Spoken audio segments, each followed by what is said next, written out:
Good morning, comrades. Now, I'm not going to shy away from anything. Paradox Interactive may be one of my favorite companies, possibly of all time. But as I say this, there is a crushing need to discuss this. Now, I'm not going to be like everyone else. I'm not going to be like, here's how the meta's bad. This is how the coding's awful. I mean, yes, I am going to discuss that they left in Daily Fascism 0.00 and Daily Democracy 0.00 with plus Communism 0.03, which made nearly no sense at all. It just seemed like a coding boo-boo. Everyone does it, but you don't do that on a release of a massive DLC that costs £12.79. Now, that has been ingrained into my head constantly, and I've been trying to ignore it. I have tried my hardest to ignore such things, because I sit there, is it helpful to discuss? Is what I'm going to do going to bring a positive thing into the world? And I would have argued at the start of production, no. I was just going to go over the meta. I was going to be like everyone else. I was thinking, I don't understand the meta, so it wouldn't make sense for me to do such a thing. You know, you go to Tommy K for that. You go to Dankus Munikus. Hell, even say Wozniak, if you've never heard of his name. But where you come to me is where you come to the people's voice. And I will happily sit down in a Discord with anyone. People have called me all sorts of words in the past. Everyone has gone for me in every manner. But I will give you all a platform and give you all a voice. And when I say this, I mean I went into the Hearts of Iron 4 official Discord, just asking people how did they feel about it. Up until yesterday, which was the 7th of the 3rd, 2025, I think it was like 7 PM was the last time that I interviewed someone. I could be very incorrect on that. I mean, there's timestamps on all the video files, so I can basically say exactly when all of it happened. But yeah, no, that is where I come from, and I want that to define this video. So, with no further ado, I think we'll head into it. Chill. Yeah, no problem. Just to clarify, I've not bribed you or anything. I'm taking this in an extremely methodical manner, making sure that I've got your permission and such before I even start asking questions. Okay, so I've not bribed you, right? Yeah. Okay, Of course, didn't. Of course. Wink, wink, nudge, nudge. Here's the £5. So they can see my desktop whilst I'm recording this, so literally there's no way for me to do anything backhanded, as it were. Anyway, so, you know, obviously just permitted to be recorded. Yes or no? Yes. Awesome. Right, now we can actually move on to your opinions. Sorry, it's a thing that I do at the start of every single recording now, because I have had one shitty person turn around and stop an entire video because they were like, you can't use my voice. Can I ask you, just because I can see you're playing the game, how do you feel about Hearts of Iron as a game, just in general? As a game, I think it's a very nice way to waste time. Like, you don't even understand how the time is just flying. Like, you just open the game, look at the hour, and it's been 3 hours. It's insane. Understandable. You know, how do you feel about the price of the game? What is the price again? Do you tell you the with or without sale as of this very second? Without sales, it's 60 euros, isn't it? Around 60 euros, because £40.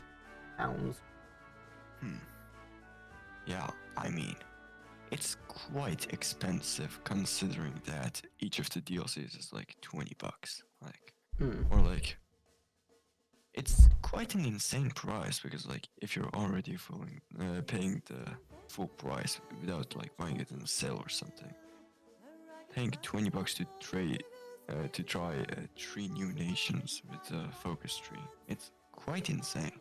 But of course, they do a great job. The quality is most of the times quite good.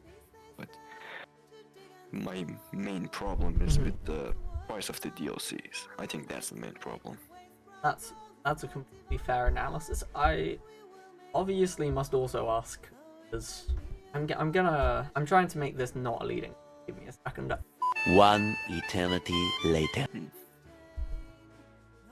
Now you can take that as open-ended as you'd like. The mods. Yes, modding scene. Oh, for I've played some example, of the mods, they're quite good, but like, to be honest, the game is quite, how do I say, complicated. Like, it's already very complicated, especially if you have some of the DLCs, like, the ones, like, you can design the tanks, the aircraft. It already gives you so much to do, and with a lot of these mods, when you play them, yeah, they just make it ridiculously, like, hard to know what you're doing. Like, you're not gonna get any extra research slots, and just there's like double researches to do, or they just kind of mess everything up. There are many good mods, but I don't think any of them are as good as the base game. okay. What do you herald about the base game? I don't need reason. So I also like to ask, again, completely open-ended. I'm coming across this. Yeah, I mean, the DLCs are, like, I said they're good, but, like, they're not always the best. Sometimes it's just, I make the biggest piece of dog shit ever, but... You want to give an example? Because I don't know your mind.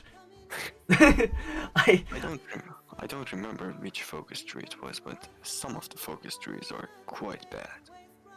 Like, I mean, especially even in the base game. Like, one of the biggest things I can say about the base game, or why it's not worth the price.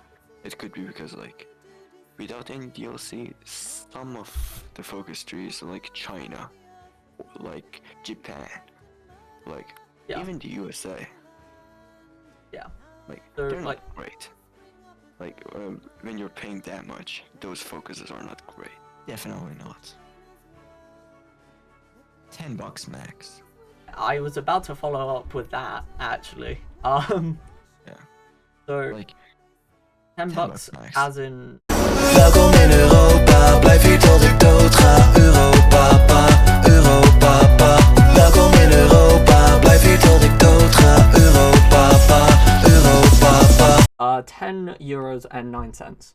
So, what you just saw was a conversion to euros from pounds of what I'd have to pay for Man the Guns DLC at a 50% off rate as of the recording, which was prior to the 30th of March. This is important because it was a 50% off sale, which means it would usually be quite literally double of that stat. If you would like to do the mental maths, please. It is somewhere around €20. Obviously it will be rounded down to 20 exactly because they're not paying you 20.02 or something random. Just saying. Anyway, what you are about to see though is the most socially awkward version of myself, because on Tuesday, which was when I recorded most of these things, well, most of the early work at least, I slapped my head really hard. So hard on a door frame that I had Wednesday off streaming completely. I was off actually everything. Like, after I had a week break from mental health, I just slapped my head so hard. It was genuinely getting excited about Pancake Day. You jump up, you try to miss your dog, you slap the door frame, you fall. Like, I now have an experience in my brain where I could not even doubt. It was like, what is going on? So there's that.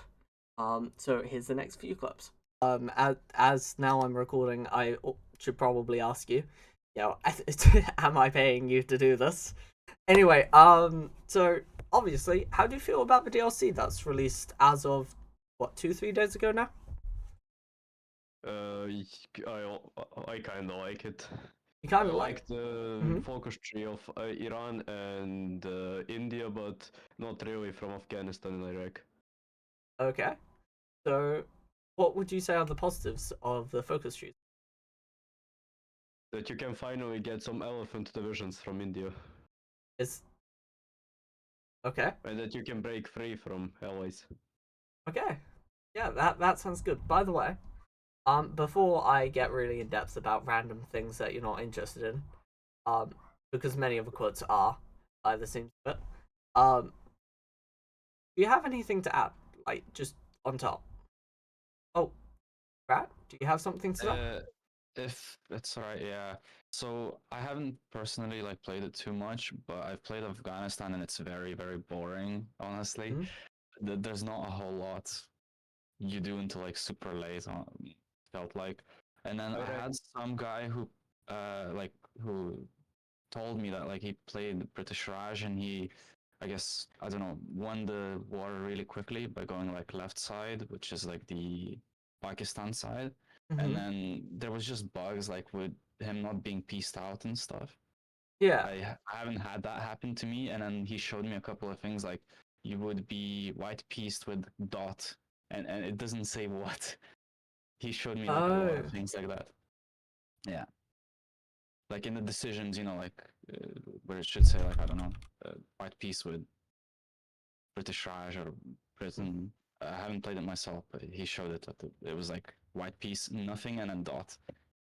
So he's had that. And then with Afghanistan, I don't know. I've played it, tried to play it a couple of times. I haven't played Iran. Yeah. The elephants seem really, really OP and strong, honestly.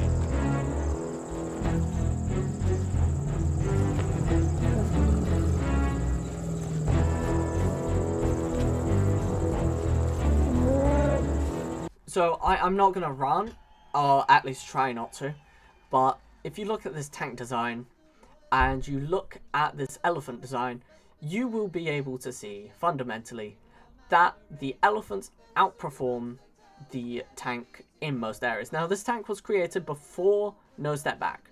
This is important because there was no customization to tanks at that point. But to clarify, this was one of the objectively best tank designs there were. Now, to be fair, I will have to admit this tank design is from like 7 years ago. It is old, but it's the only way to compare tanks to elephants because otherwise you have the option to make a different design. And not every player is going to make the best design of tank because that's boring. Some people like just making tanks on a whim. Some people don't make tanks. I involved. And when you compare it to the elephant, you make meta tanks the only option and you're being outperformed anyway. Now, is it mitigated by India's industry? No, India can fix their industry by 39. They could be pumping out tanks, or well, elephants, not tanks. I misspeak. Their stats are insane. And if you want to look at it in a different direction, if you look at this combat width graph, which in case if you're a nerd and you can understand, that's brilliant. Go ahead, read the graph, you can understand it like I had to. I'm a total nerd. And I'm not going to waste anyone's time on it. Basically, what this is trying to say is, due to how small the elephant design actually is on adding onto combat width, much like the tank, it will be better in most environments, and therefore will outperform most environments. Now, is there a way to overcome this? Not really. You would have to make the elephant so much weaker, or everything so much more powerful. Either way, elephants need to be nerfed. And this is going to be the end of my rant, because let's be honest, with a plus 15% boost on fortification attack, who in God's name is able to cross the Maginot in 1939 with elephants and not feel it? That is my argument. If you would like to tear it apart, please go ahead on this video, you know, go in the comments, whatever. I don't mind. I don't mind what your opinion is. As long as you're polite about it, I will probably respond within like a day or so. I tend to be good at that. I say I am, and you'll see me go like 3 days maybe not responding to people because I'm like just going for mental health and having a break from YouTube. But anyway, that's the run. And yeah, here's just some opinions from some devs. Just to finish off, we'll put some nice little music in the background. I think I'll finish up on that actually.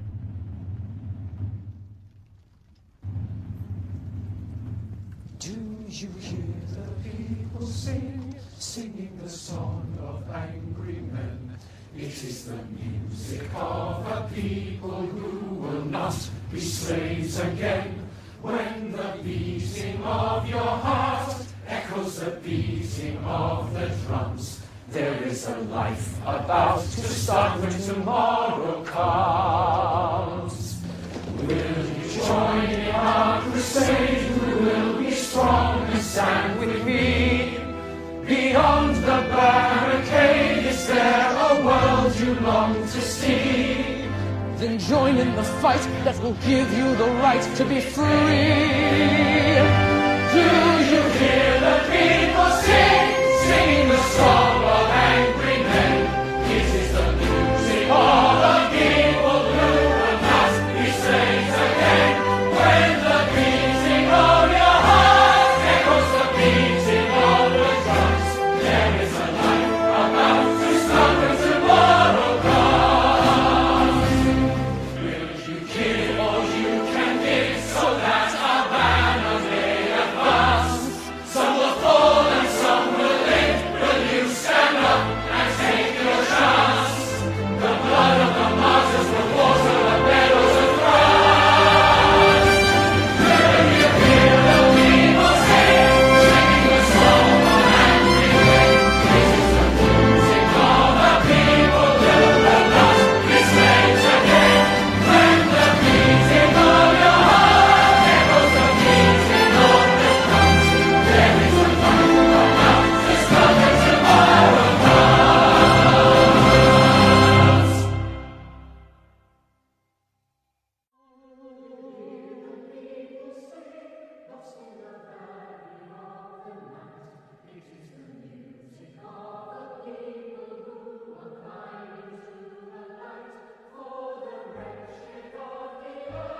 There is a flame that never dies. Even the darkest night will end and the sun will rise. We will live again in freedom in the garden of the Lord. We will walk behind the plowshare. We will put away the sword. The chain will be broken and all men will have their reward. Will you join in our crusade? Who will be strong and stand with me? Somewhere beyond the barricade, is there a world you long to see? Do you hear the people sing? Say, do you hear the distant drums? This is the future that we bring when tomorrow comes. Will you join in our crusade? Who will be strong and stand with me? Somewhere beyond the barricade, is there a world? Comrades, remember that no matter who you are, no matter what you say, no matter what you stand for, there will always be those looking out for you and your best interests at heart. Thank you, and goodbye!